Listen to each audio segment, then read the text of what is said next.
everyone, my name is Joanny and welcome to Love Qualified.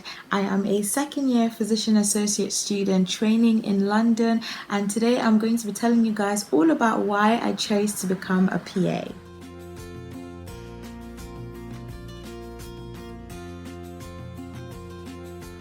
So I recently put out a poll, and that was like 3 days ago, and I think about 50 of you have voted on that poll, and a lot of you were interested in wanting to know the reasons why I chose to become a PA. And I know that some of you have asked me that as well on Instagram, and it's just like, Joanny, when are you going to make a video on why you chose to become a PA? Well, the video is finally here. If you want to know more about my PA journey, so the things that happened, the events that happened leading up to me deciding to become to apply to PA school, I will leave the two videos down below. There's one where I talk about my medicine rejection story, and two where I talk about how God sort of led me to this career path and how I found peace in knowing that this career path was for me. So I'll leave those two videos down below, and I feel like it might answer some questions in case you guys are wondering. So onto it. I'm going to tell you guys first of all what PAs are, what physician associates are,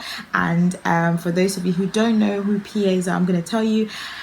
I've been in PA school for over a year now, so I feel like this definition should just roll off my tongue naturally by now, but we're going to give it a go. So physician associates are medical professionals who work alongside doctors and nurses and other healthcare professionals, both in general practice and in hospitals, to treat, diagnose, and manage patients. We are trained in the medical model, and we take histories, we examine patients, we carry out various procedures, and we are involved in coming up with a management plan of patients as well. At the moment in the UK, physician associates are not allowed to prescribe or to request ionizing radiation, but hopefully that will change in the future, since we are going to be regulated by the General Medical Council, or the GMC, which is the same body that regulates doctors. That's what PAs are, and it's a postgraduate program where you study for 2 years, and I know there's one university who does it as an undergraduate 4-year program,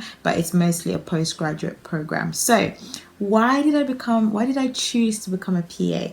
Now, you need to understand what the PA role is, what PAs are and what PAs are not. A lot of people do see the PA role as an alternative to medicine. Yes, we are similar to doctors in a way, but there are some very special differences between PAs and doctors, and hopefully I'll be able to highlight those in this video and to maybe make you understand why PAs are similar but also different to doctors. Okay, so the very first reason why I chose to become a PA is because PAs are trained to be generalists. This is a very important word. One of the main things that differentiates PAs from doctors is the fact that we are generalists. We are trained to be generalists. We are trained to know everything, or to cover, at least have an idea of everything. So yes, PAs can work within a specialty, but we are not specialists working within a specialty. We are generalists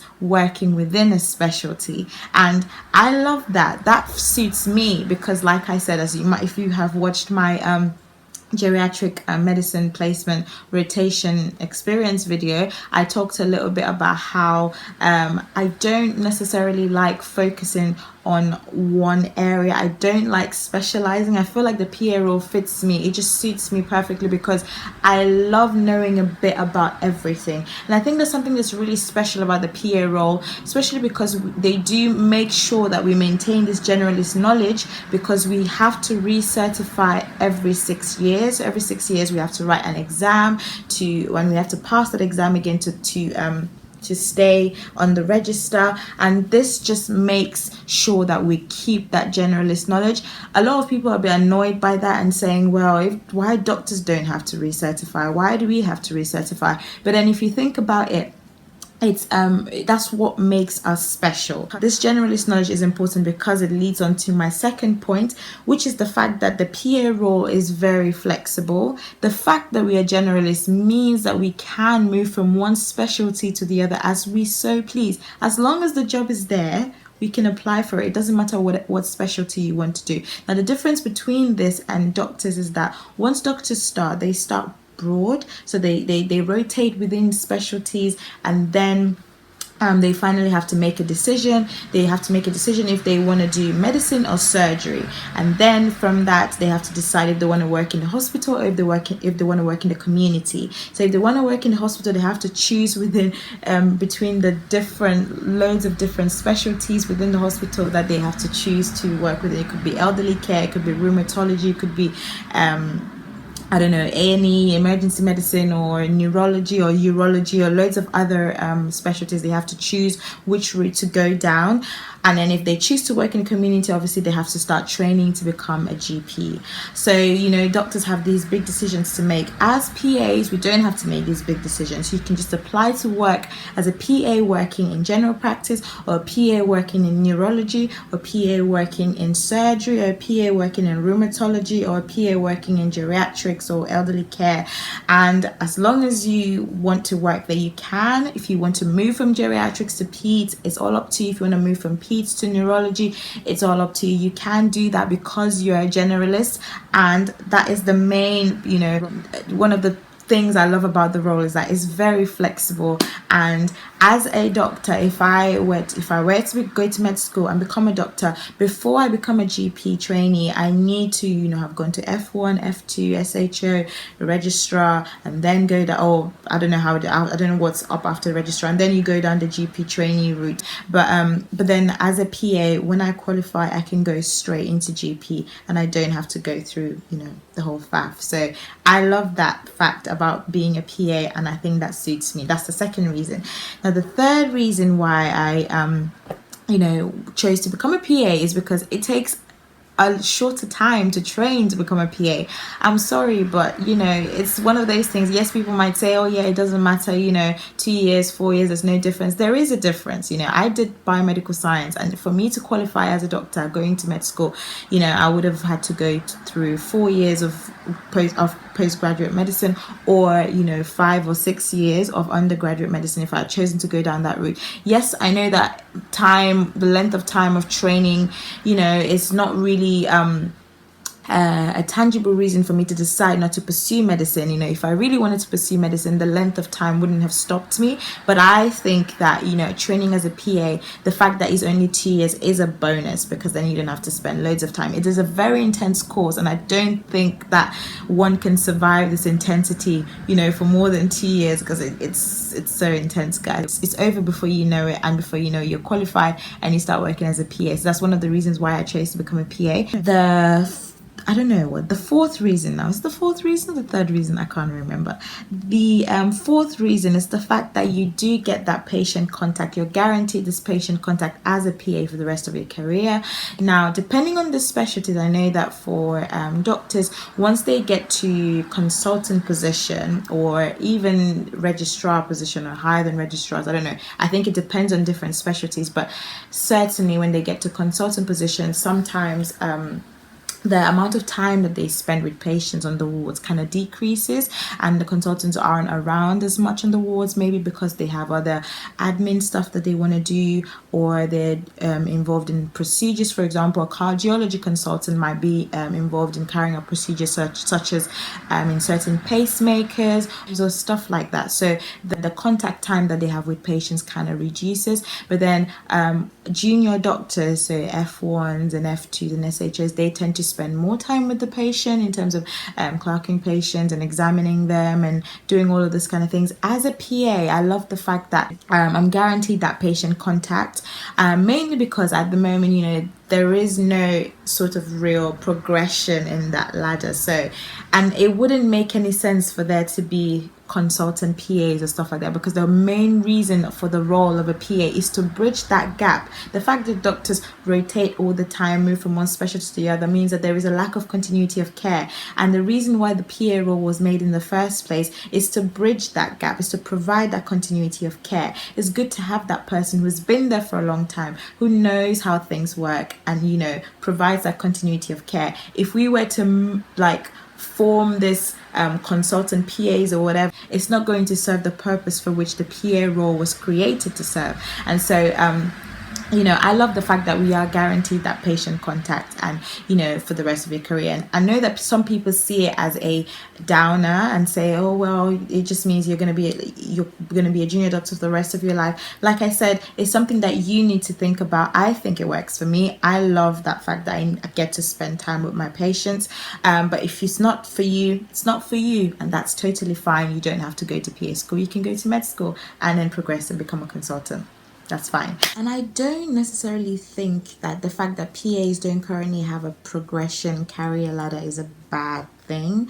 PAs, depending on where they work, on what they want to do, they can get involved in different things, and they can kind of frame, their career and their role, and what they are involved in. And one of the things that PAs can do, is be involved in educating and training upcoming PAs. And I know that is something that I would love to do as a PA.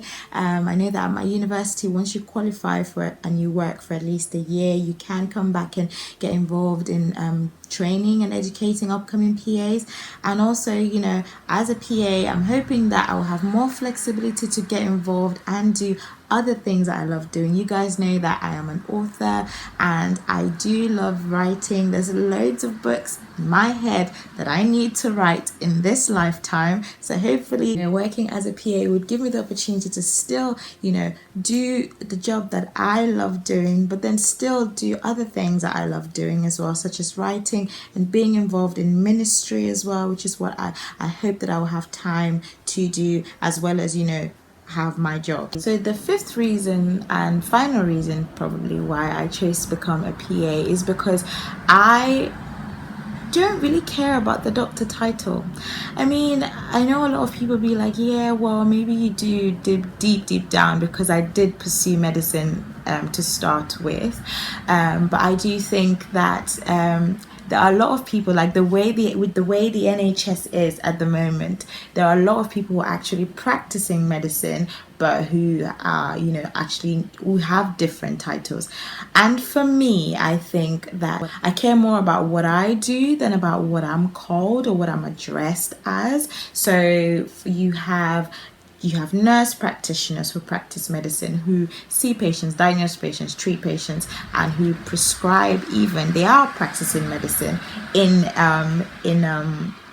general practice. And you have loads of other roles as well who are coming up, people who are practicing medicine but that aren't actually doctors. And I feel like with the way the NHS is set up at the moment, you need more people that can do things, and can help each other, because at the end of the day, we are all part of a team, and it's all about the patients. They're the reasons why we have jobs in the first place. It's all about the patients. We're providing patient-centered care, and so it doesn't matter what we're called, as long as we are, there to add to the skill set and to serve the patient. I think that's all that matters. I love this illustration that one of the members of the faculty at my university gave at an open day.